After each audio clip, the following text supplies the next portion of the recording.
Здраво на сите! Јас сум Николина Николовска, социјална работничка и советувачка на првата национална линија за ЛГБТИ плюс лица. Денеска ќе зборувам за сексуалноста и сексуалните права.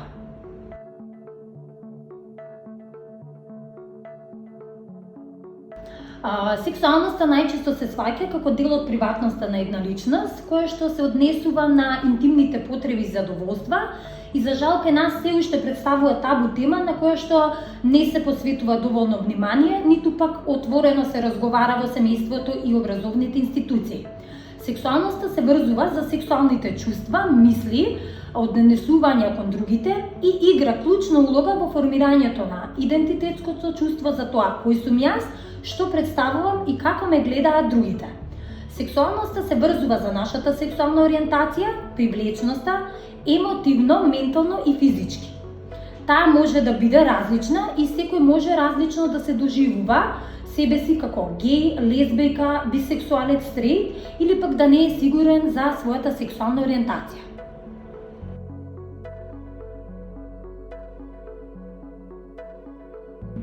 Сексуалните и репродуктивните права се дел од човековите права кои што се однесуваат на човековата сексуалност. Нивното почитување обезбедува слободата, еднаквоста и почита на сите луѓе без разлика на нивната сексуална ориентација.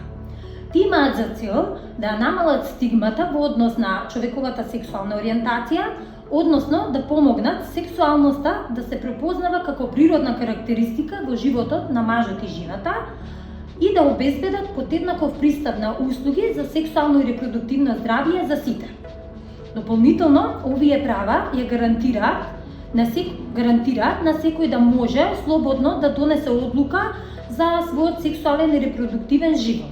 За жал, кај нас се уште овие права подеднакво не го уживаат сите. Жените и ЛГБТ заедницата не може да изразат својата сексуалност и да ја практикуваат и не секад имаат подеднаков пристап на услуги за сексуално и репродуктивно здравје.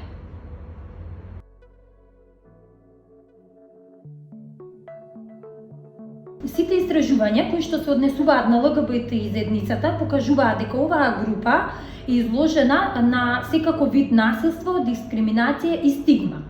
Младите ЛГБТ лица во училиштата уште од најмала возраст се изложени на силеџиство, познато како булинг, секако вид на насилство, физичко, психичко, емоционално, и истото води кон целосно социјално исклучување од училишната средина. Наставните програми и учебниците, наместо да промовираат недискриминација и родова еднаквост, тие се полни со стереотипи и неточни информации или пак во целост ја исклучуваат оваа тема. Се уште за жал кај нас не е воведено сеопфатното сексуално образование, кое што ќе им овозможи на младите да се едуцираат, да се информираат и да добијат точни информации за да може да донесат правилни одлуки. Сето ова покажува дека кај нас ЛГБТ заедницата не ги уживаат основните сексуални права и имаат намален пристап до сервиси.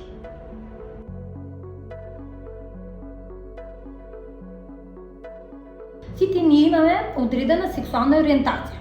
Кога зборуваме за сексуалната ориентација, мислиме на способност на една личност за длабока емоционална, љубовна и сексуална привлечност кон лице од испол, различен или од двата пола.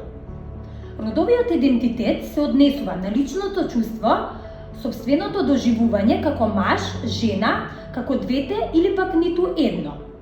Кај повеќето луѓе, личното чувство за родот се совпаѓа со полот назначен при раѓање. Овие луѓе се цис родови. Луѓето кои што личното чувство за родот не се совпаѓа со полот назначен при раѓање, се нарекуваат трансродови, небинарни или квир лица. Некои од трансродовите луѓе сакаат медицински да го потврдат родовиот идентитет со помош на хормонска терапија или хируршки запад. Значи, медицинското прилагодување не е карактеристично за сите трансродови лица. Некои само сакаат да направат делумна физичка трансформација, а некои пак само сакаат да направат промена на личната документација.